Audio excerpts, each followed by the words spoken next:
First and foremost, I just want to apologize for even having to make this video. To all the fans, viewers, and supporters of my channel, I'm sorry that you guys even have to listen to this rant. This is the type of negativity that I don't like having on the channel. And if you've been here since day one or for a long time, do me a favor, please stick around or skip ahead. I have a lot of very important RC8 content to give you an update on. All right, so there's been a lot of speculation on the internet, social media. I've been getting roasted, all kinds of stuff about this table here for Cleet. So I just want to make this quick video and basically answer all those questions and go ahead and put an end to all the speculation and all the rumors and things that people are creating online. For those of you that don't know me, in 2017, I started doing YouTube, and basically my friends told me, hey, Jay, you do some really cool stuff. You ought to record that and post it on YouTube. So I did. But at the time, I was over 300 pounds, not in good health, not in good mindset. And with all the harassment, the negativity, and all the bullying that comes with posting publicly, I ended up getting really, really depressed, and I actually quit doing YouTube for 2.5 years. So just like you, I watch Cletus at home. It's great entertainment, great fun. We always have a good laugh. I actually watch it with my wife and kids, and they love Cletus as well. But what's different between me and the average viewer is because I make content and I shoot videos, I kind of view Cleet in a different light. So I want you guys to understand that the mindset you have is, as a fan,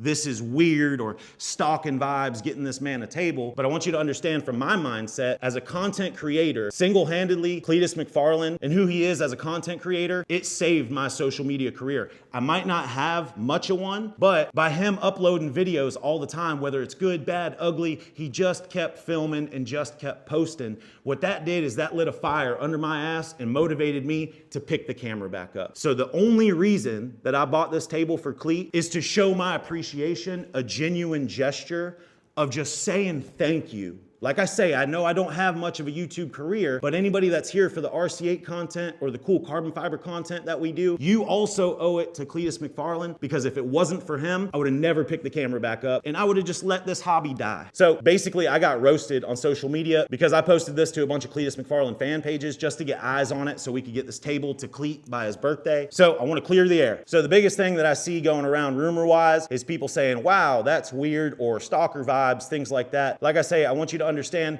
mindset as a content creator, not as just a viewer from the couch. I bought this to show my appreciation to the guy, not to earn views or ride his coattails of his channel. Listen, I didn't even want to make the video showing the table. I sent the guy emails, I sent the whole team messages, everything. I know he's a busy guy, but I wanted to get this thing to him privately. So to address like the whole weird stalker thing, what's more weird to me is a good old boy like me driving 3 hours away just to show up randomly with an expensive table and be like, hey, I got you something. That to me is a little bit more weird, and honestly, probably not the guy you want to high five or handshake. I wasn't out looking for a gift for Cletus McFarland. I was not out shopping for the man, okay? I shop on Marketplace, like I'm sure most of you do, all the time. I'm addicted to it. I love Marketplace. This popped up on my today's picks, and I instantly, without hesitation, said, Cletus has to have this. If you guys watch his content, then you already know this man is such a Chevy fan that he wants to make a Chevy bow tie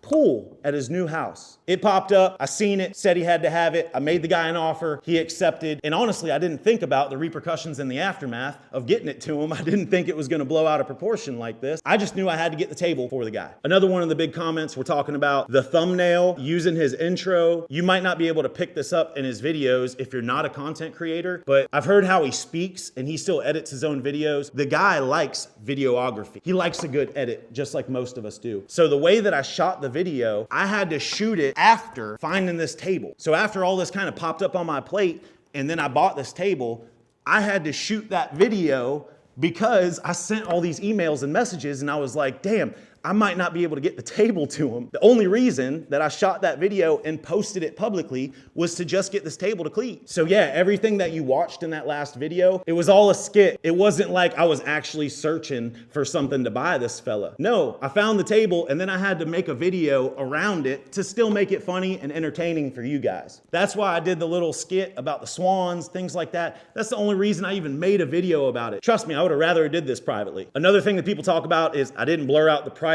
or I let people know what I spent on this table. And I want you guys to know that everybody's budget's different. It's not that I make a lot of money, but like I say, all the money I've made off of YouTube since 2020, I owe everything to Cletus McFarland. So the $1,000 I spent on this table is a drop in the bucket for the thousands more I'll make to continue shooting cool motorcycle videos. So last thing I'm gonna say about the table. Hate me or love me, I really don't care. I'm sorry. My intentions were genuine. And honestly, I wanna apologize even to you guys, the haters. I'm sorry that you took it in a way that would even make you wanna be negative or make you feel upset or any type of way. Sincerely, I apologize. All right, so if you stuck around this long and you haven't blacklisted me yet, I can still use your help. I'll be at the Freedom 500 the first week of April, and if this table hasn't been delivered to Cleet, I'll be bringing it with me. So first and foremost, I could use maybe some strong muscle. It's a heavy table and a heavy piece of granite. If any of you guys see me at the Freedom Factory, at the Freedom 500, and you wanna help me get this table to Cleet,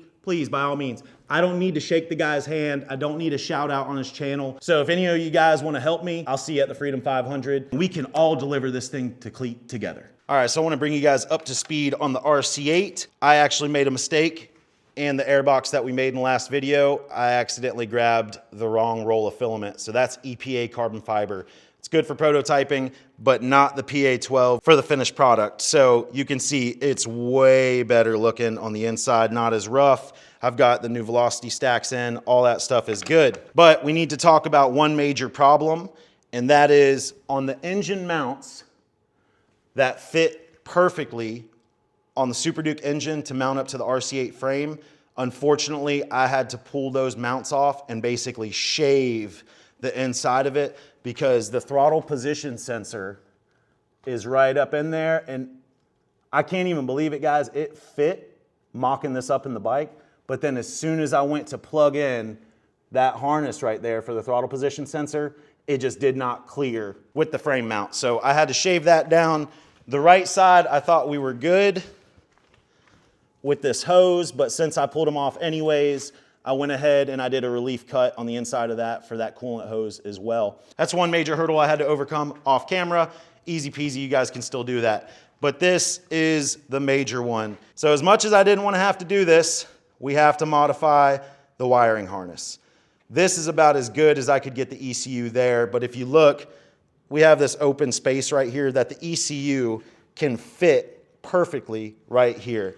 So unfortunately, next video is not going to be a startup. It is going to be electrical and fixing all the odds and ends. We still have to make the dash mount, and we still have to make the ABS sensor mounts for front and rear. So next video, we're going to extend the harness, fix the little odds and ends, and prototype and 3D print the parts that we're still missing, as well as install some trick bits on the bike.